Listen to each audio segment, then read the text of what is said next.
Now, I gotta start this off by saying what I'd imagine a lot of people are thinking or saying about this episode, which is that, yeah, it's a bit on the short side, isn't it?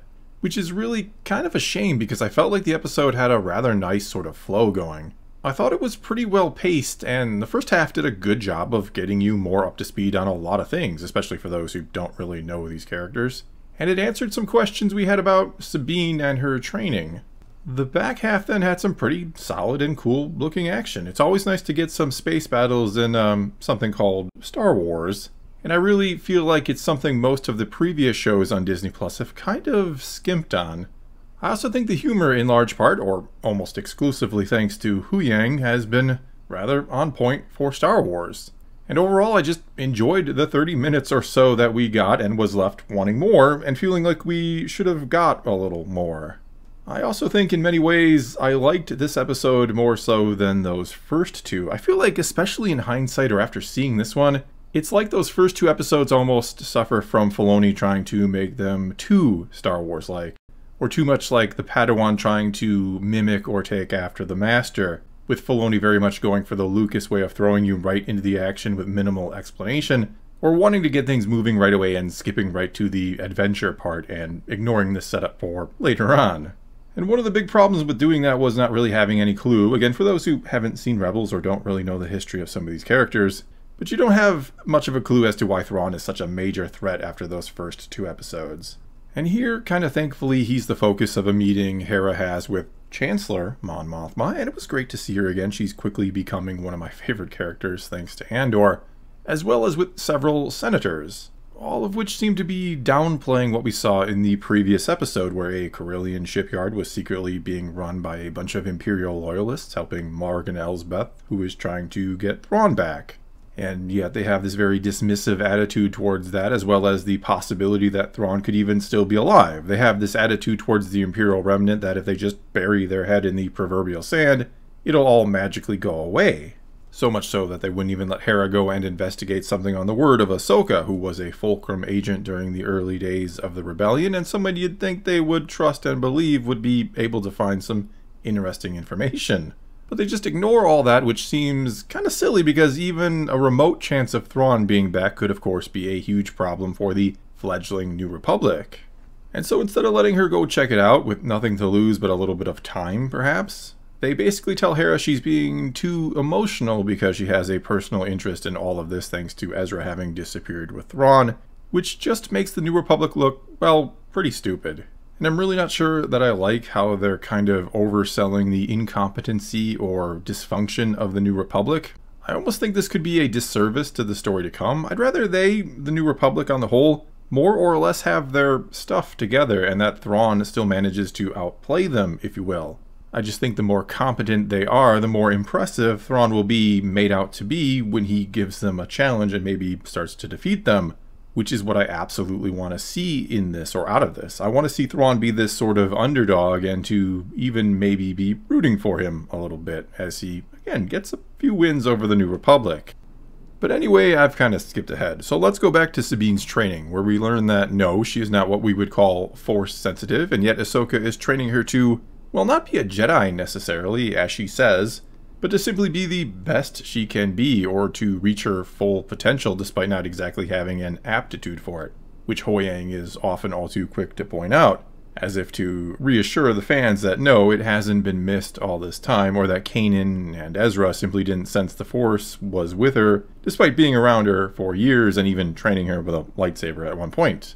And Ahsoka not exactly training her to be a Jedi does make sense because, well, why would she train Sabine when she clearly has some attachment issues, especially after she saw what that did to Anakin, as well as being basically the reason she was against Grogu getting trained. And honestly, I'm not entirely sure how I feel about all this. I don't know how much I like the idea that virtually anyone could, in theory, be trained how to use the Force. I mean, sure, it's in all living beings, but I've always preferred the idea that you have to basically be chosen by the Force, be that randomly, or by fate, or for whatever reason, and by whatever means it picks people for that sort of thing. That yes, it does require a certain rare something to ever truly learn how to use the Force. Not that it's something that, to some degree, training could overcome. Either way, we do indeed get a bit of a training sequence, one that very much pays homage to the first ever Star Wars training sequence we saw back in A New Hope, where Sabine has to learn how to fight without seeing and makes almost the very same comment Luke did about how I can't see, how am I supposed to fight? I also felt like the interactions between Sabine and Ahsoka worked much better or felt more natural here than in those first 2 episodes. I guess since they've made up now, there's less need for dramatic pauses before responding to each other. Later on then with these 2 we get yet another sort of training sequence. This time it's Sabine flat out acknowledging that she doesn't feel the Force. She will then try to use it to move a cup but ultimately fail. And I think it's obvious, maybe a little too obvious, that this is all set up for a breakthrough moment with the Force later on in the series and at just the right time. No doubt when Sabine needs to use it to save herself or someone else. I think in the long run, Sabine is indeed going to become a real Jedi. And speaking of becoming a Jedi, we got our first look, or our first live action look, at Jacen Syndulla, who does indeed have green hair like we saw in the Rebels epilogue, despite a Lego recently coming out where he had brown hair. Anyway, I'd have to imagine some people, again those not in the know, were maybe a little confused by this because other than the green hair, I guess, there is absolutely nothing that says or would indicate that he's her real son. But anyway, he mentions how Chopper told him that Aunt Sabine was trying to be a Jedi and that he too wants to be a Jedi. And Hera simply says back, "Yeah, I know you do, Jacen," which makes me wonder quite a few things, actually. Like, is he Force sensitive? And if the answer is yes, which I'd imagine it is, the Rebels epilogue even alludes to this fact, but what does Hera think about him becoming a Jedi? Does Jacen know who his father was? I mean, I'd have to imagine Hera would not have kept that from him, right? And we of course all know the problem with him going off at some point and training with Luke, that it likely can't end well for him, that in theory Ben or Kylo would ultimately kill him, right? Or maybe Ezra will be the one who trains him and he never attends Luke's academy. All I know is there's a lot of questions surrounding the fate of this green-haired kid, and we'll have to see how many, if any, get answered in this series, or if it's going to be something saved for later on perhaps. Moving on into the back half of the episode then, which is mainly all action, though yeah, there are some nuggets of information to be gleaned in there as well. But there's a lot of pretty good action and some more what I'd call classic-ish, with a flair, sounding Star Wars music here, which I like and think has been really, really well done. I've been a fan of the score thus far. The ship-to-ship battle, complete with the standard someone manning a turret to shoot down enemy ships, was also pretty well done, and we even heard the mysterious Marok speak during it, though to no one's surprise I think he had a voice modulator, so it's impossible to discern anything about his identity from the voice, if there is anything to discern from it. It could very well still be just Marok under the helmet and not some major reveal to come at some point later on. In fact, that's kind of what I'm expecting, so I'm not disappointed later on when it turns out to be the case. Which I kind of think it will be. As I've said before, not everything or every character has to link back to something else or is a mystery that needs to be solved. Though that said, yeah, I'll be fine if he does turn out to be someone from elsewhere, just as long as it's not Ezra. I don't think that makes sense. And also given he didn't have that much of a reaction to the Purrgil when he saw them, and I don't want to believe that Ezra is so far gone or fallen so far that he wouldn't still love his space whale friends. But then again, I don't know, maybe he did kind of give them a look. Hard to tell.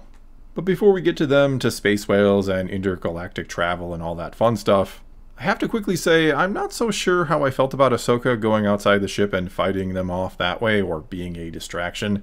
I mean, sure, we've seen stuff like that before, especially in animation, and it's looked pretty good there. But in live action, it didn't quite look as great, I don't think.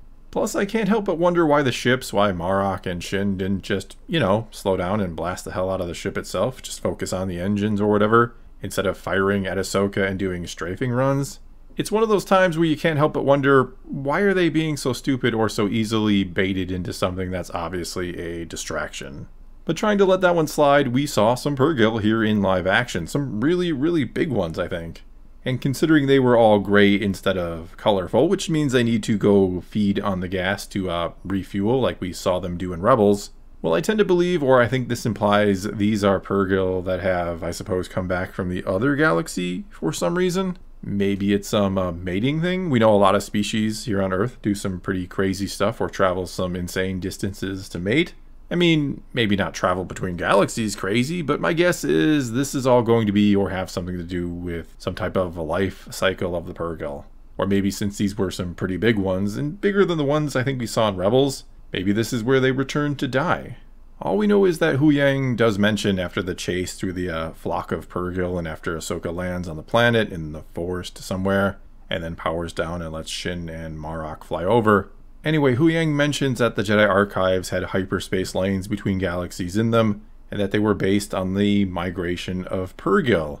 In other words, pretty obviously the ship Morgan is building, the Eye of Sion as it's called, it's going to follow the route of the Purrgil to the other galaxy where Thrawn is, assuming some of them are indeed going back that way despite being gray, which means they should be out of gas, or not have enough to make that long trip back.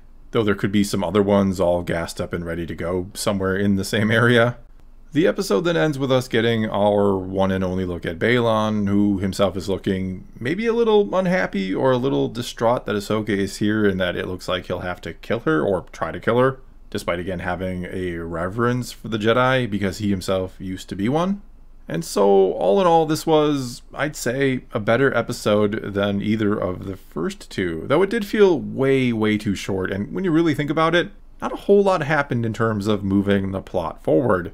I feel like everything we learned about the space whales and Morgan's ship was already pretty obvious.